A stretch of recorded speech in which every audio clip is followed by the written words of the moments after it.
syukur padamu. Syukurkan kasih-Mu yang mulia, kami naikkan syukur padamu. Kami naikkan syukur padamu. Kami naikkan syukur padamu. Syukurkan kasih-Mu yang mulia, kami naikkan syukur padamu.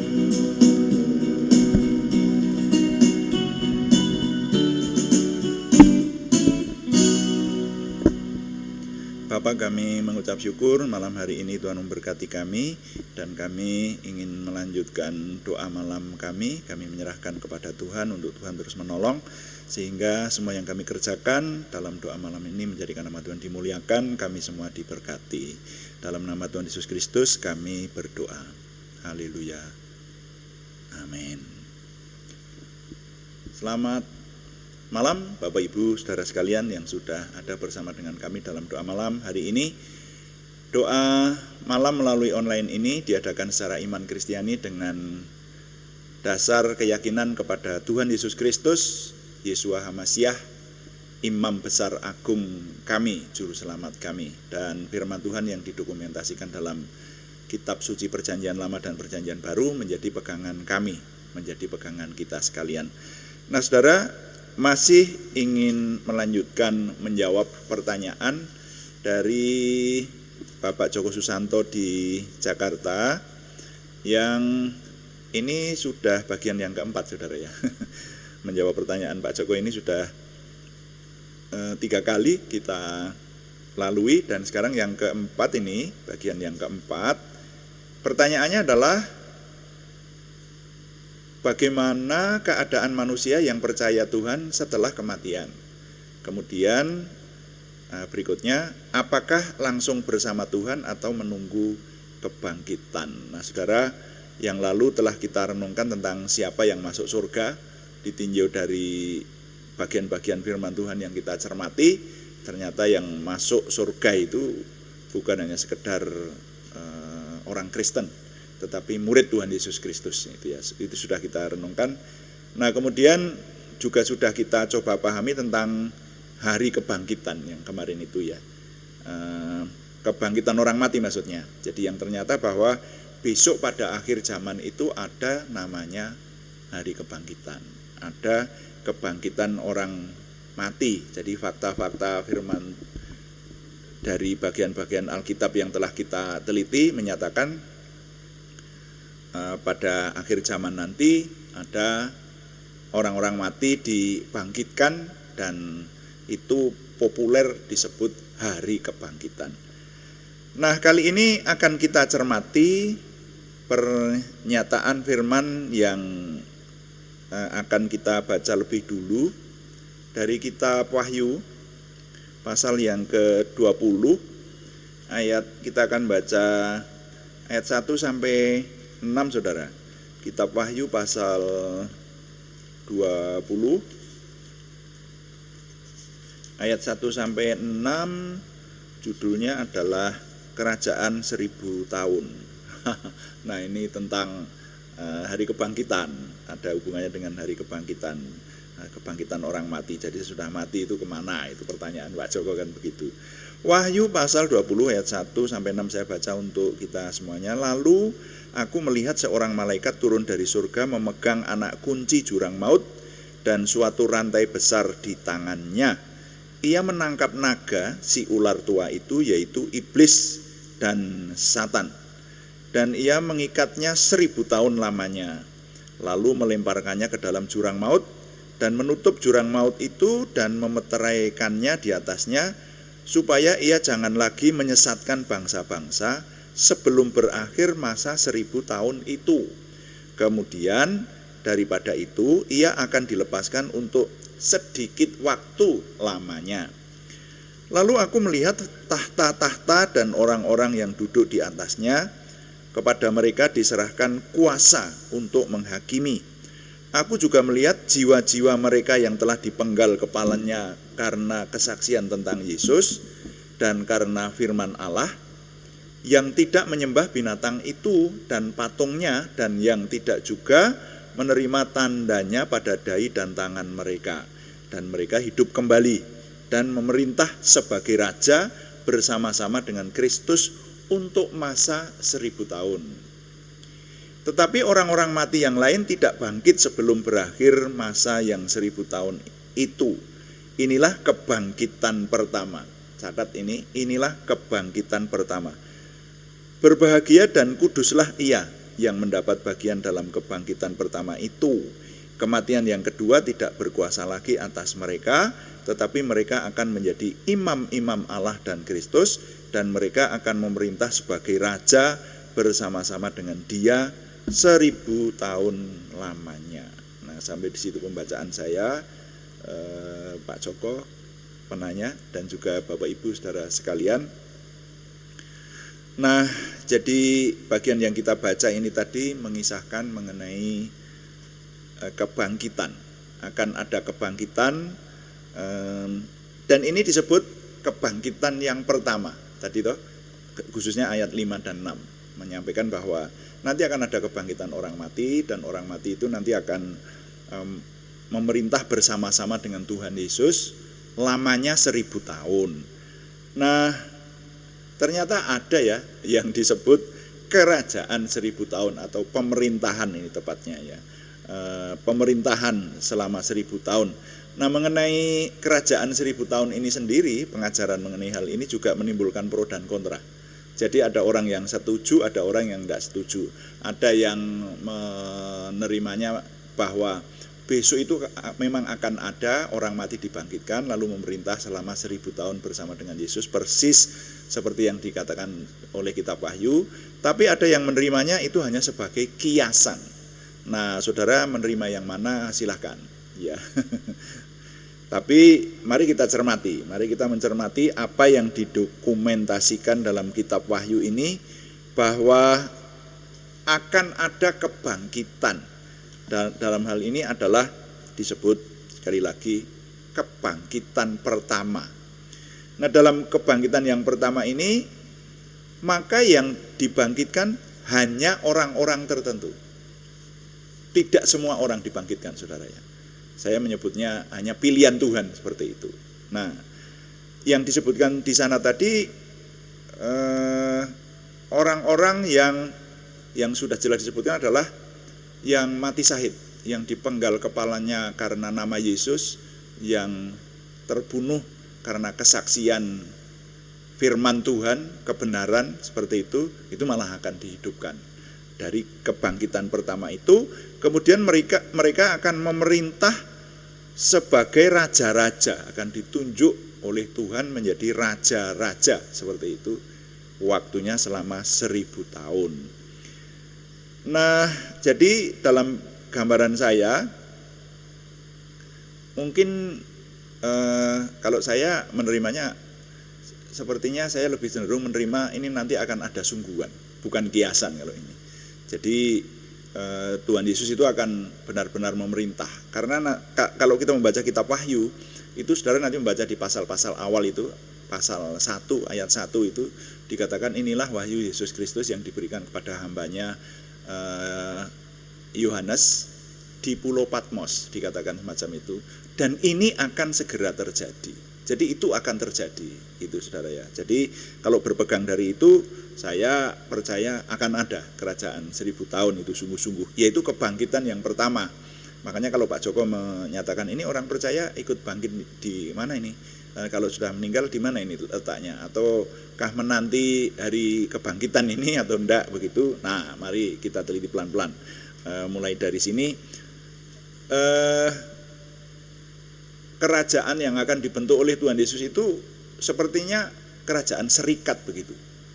Jadi saudara, pemerintahan ini adalah pemerintahan yang sangat adil, bijaksana, yang sering digambarkan gemah ripah loh jinawi yang sesungguhnya. Ini belum surga loh saudara, ini belum surga. Ini di dunia. Ini pemerintahan 1000 tahun itu dikisahkan di dunia saudara ya. Tapi nanti yang akan memerintah itu antara lain adalah orang-orang yang sudah dibangkitkan dari kematian lah. Jadi ini memang zaman akhir yang diceritakan ini saudara ya. Dan iblis atau roh jahat itu sudah dipenjarakan selama 1000 tahun itu dulu. Jadi tidak ada roh jahat. Dalam gambaran saya yang saya terima, tidak ada kejahatan. Nanti pemerintahan yang rajanya adalah Tuhan Yesus sendiri itu, wah itu pemerintahan yang luar biasa selama 1000 tahun itu. Tidak ada kejahatan karena tidak ada roh jahat, dan tidak ada korupsi, tidak ada pembunuhan, ya. Yang ada itu kedamaian, cinta kasih, dan pemerintahan yang luar biasa baik. Nah, itu yang saya terima. Nah, tentang siapa yang dikenannya ini yang akan bangkit di waktu yang pertama ini, tidak ada penjelasan lebih rinci kecuali yang tadi disebutkan adalah orang-orang yang mati syahid. Tapi kalau boleh saya tafsirkan, Pak Joko penanya, saya boleh menafsirkan ini orang-orang yang dikenan Tuhan. Jadi kalau yang dikenan ini tentu saja yang hidupnya berkenan di hadapan Tuhan sampai hari matinya. Sehingga nanti di tempat lain ada ini dinyatakan bahwa kalau kita sungguh-sungguh melayani Tuhan, itu akan memerintah bersama dengan Tuhan dalam masa tertentu. Jadi yang disebut memerintah itu kalau menurut saya dimungkinkan belum tentu menjadi raja, ya, sebuah kerajaan yang merupakan serikat kayak Amerika Serikat begitu, lalu nanti ada juga raja-raja kecil begitu, itu dimungkinkan seperti itu. Nah, tapi saya itu sering membayangkan begini, kalau orang melayani Tuhan dengan sungguh-sungguh, contohnya kalau orang memenangkan jiwa misalnya seperti itu ya, tadinya orang itu mestinya masuk neraka. Pada waktu masih hidup, hidupnya tidak keruan, sembarangan begitu. Lalu menerima kabar keselamatan dari seseorang, sehingga dia menjadi murid Tuhan Yesus yang sungguh-sungguh.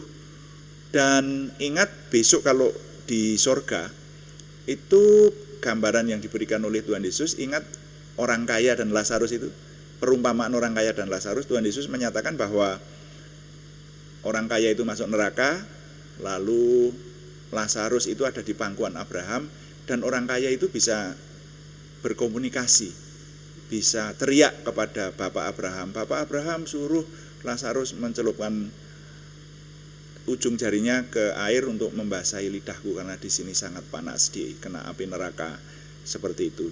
Jadi antara surga dan neraka itu rupanya untuk mengacu kepada apa yang diberikan perumpamaan oleh Tuhan Yesus itu, bisa berkomunikasi, saudara ya.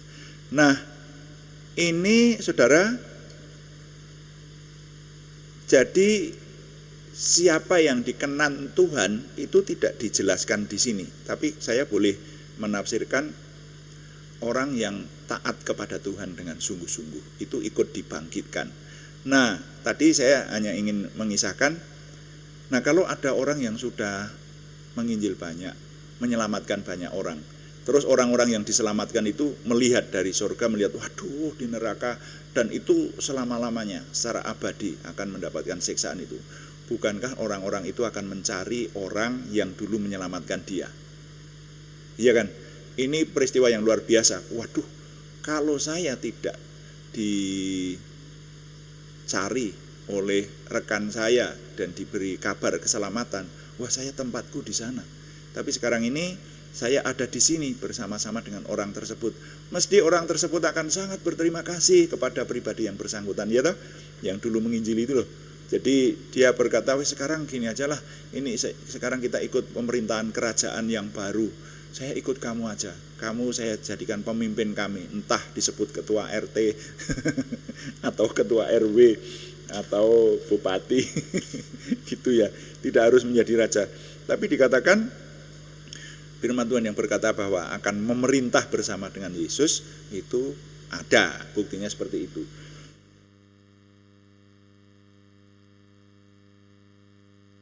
Jadi kalau saya boleh menafsirkan, ini adalah orang-orang yang dikenan Tuhan. Nah, dan orang-orang yang kemudian memerintah bersama dengan Yesus itu, mungkin karena pengertian inilah, maka Rasul Paulus menuliskan seperti berikut ini. Coba baca di Filipi pasal 3 ayat 10-11. Saya baca untuk kita ya.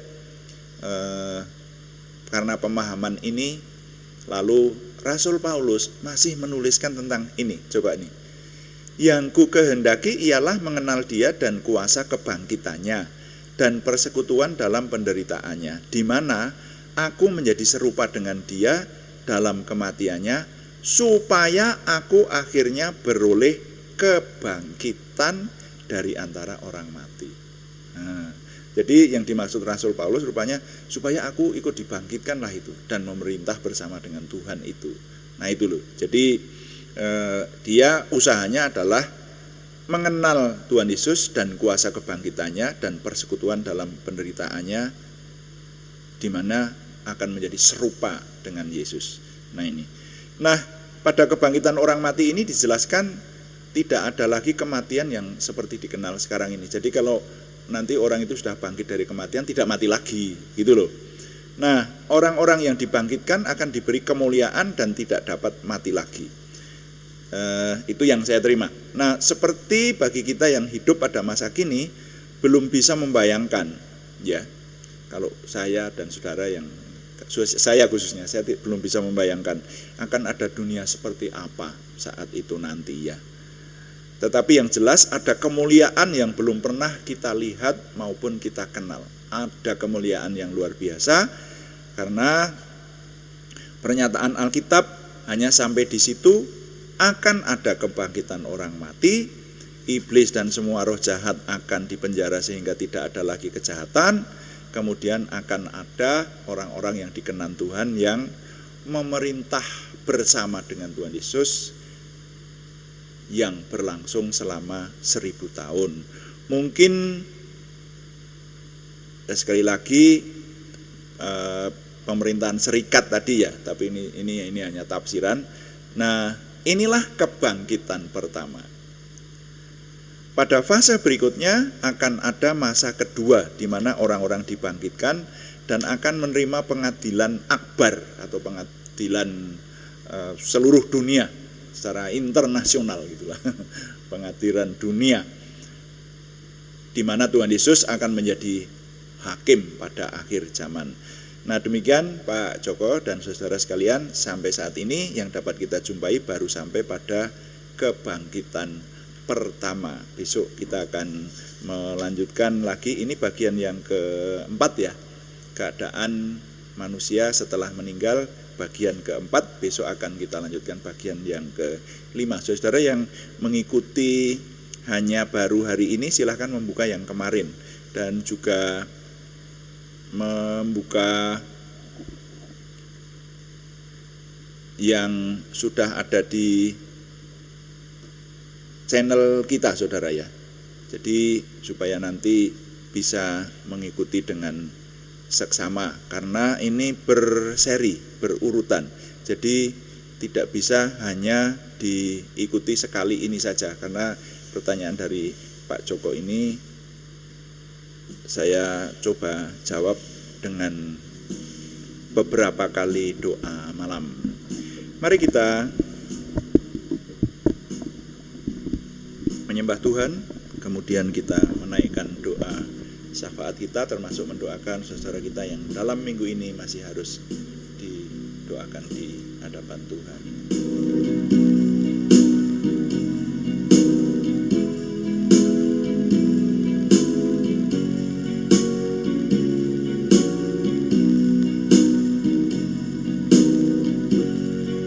Kuduskan tempat ini untuk kami berdoa. Kuduskan hati ini untuk kami menyembah. Biar segala perkara ku serahkan padamu, Yesus, dan Roh Kudus bekerja membimbing kami semua.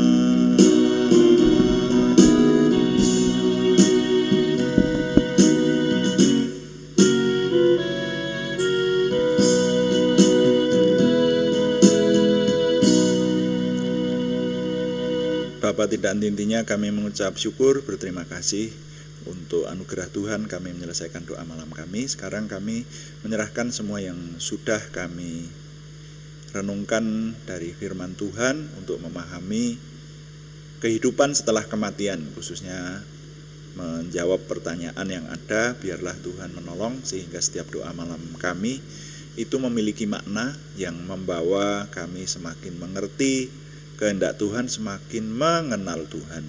Terima kasih Bapa. Sekarang kami berdoa syafaat untuk bangsa dan negara kami. Kami mohon Tuhan yang menolong, memberikan sukacita damai sejahtera Tuhan. Bahkan juga kota-kota di mana kami tinggal, Tuhan yang memberkati dengan kesejahteraan yang menjadi kesejahteraan kami. Terima kasih Bapak. Sekarang kami berdoa untuk nama-nama yang dalam minggu ini masih harus kami panjatkan di hadapan Tuhan, terutama yang membutuhkan kesembuhan dari Tuhan. Kami berseru dalam nama Tuhan Yesus Kristus, Yeshua HaMasyiah. Mohon Tuhan yang memberikan kesempurnaan kesembuhan kepada saudara kami Aryati Wirawan, saudara kami Arni Setiawati, saudara kami Budi Suswanti, saudara kami Yohanes Sutarman, semuanya di Purwodadi. Juga untuk saudara kami Ana Ale Giovanni Wibowo di Salatiga, saudara kami Supriyanto di Salatiga, saudara kami Siti Rondiah dan saudara kami Cahyani Bagiowati, semuanya di Semarang, saudara kami Tumbur Nainggolan di Kudus, dan saudara kami Kristi Ningsih Joko Widodo di Yogyakarta. Bahkan juga kepada nama-nama yang belum kami sebutkan lagi, tetapi yang ikut berdoa malam hari ini sehati dengan kami, memohon kesembuhan dari Tuhan. Kami mohon Tuhan yang menjamahkan tangan Tuhan, memberikan kesempurnaan kesembuhan. Kami berpegang kepada ketekunan doa kami. Kalau Tuhan berjanji bahwa umat-Mu, anak-anak-Mu yang berdoa dengan tekun kepada Tuhan, Tuhan akan memberi. Karena itu kami mohon Tuhan memperdengarkan suara-Mu, sehingga kami mengerti apa yang Tuhan kehendaki atas hidup anak-anak-Mu, terutama yang sudah kami doakan ini. Kami juga berdoa untuk pergumulan selain kesembuhan, yaitu pergumulan dari saudara kami Sri Purwati dan saudara kami Yohana Sri Saptori ini. Tuhan yang memberikan jalan keluar, terobosan baru, keberhasilan, sehingga pertolongan Tuhan nyata atas kami. Terima kasih untuk semua yang Tuhan anugerahkan. Kami mohon Tuhan yang menolong, dapat kami sempurnakan untuk kemuliaan nama Tuhan. Dan terima kasih setiap hari Tuhan memberikan kepada kami makin memiliki pengenalan akan Tuhan, percaya diri, antusiasme, optimisme, semangat dan bergairah menyambut masa depan kami untuk menang bersama dengan Tuhan. Terima kasih Bapak, kami mohon Tuhan yang menyempurnakan doa kami oleh pertolongan dan pimpinan Roh Kudus. Semuanya kami persembahkan dengan mantap percaya dalam nama Tuhan Yesus Kristus Juru Selamat kami. Haleluya. Amin. Demikian doa malam hari ini, saudara-saudara. Kembali kami mengingatkan bahwa doa malam melalui online ini kami selenggarakan setiap hari Senin sampai Sabtu jam 6 sore atau jam 18 waktu Indonesia Barat. Juga ada doa pagi di hari-hari yang sama setiap jam 5 pagi. Kami mengundang saudara untuk setia mengikutinya. Terima kasih kepada semua yang sudah mendukung. Tetap kami mengharapkan dukungan doa dan juga memberikan subscribe, yang belum memberikan subscribe maupun like, komen, dan share, bagikan kepada teman-teman lain sehingga lebih banyak lagi yang diberkati bersama dengan kita. Selamat malam, Tuhan memberkati. Amin.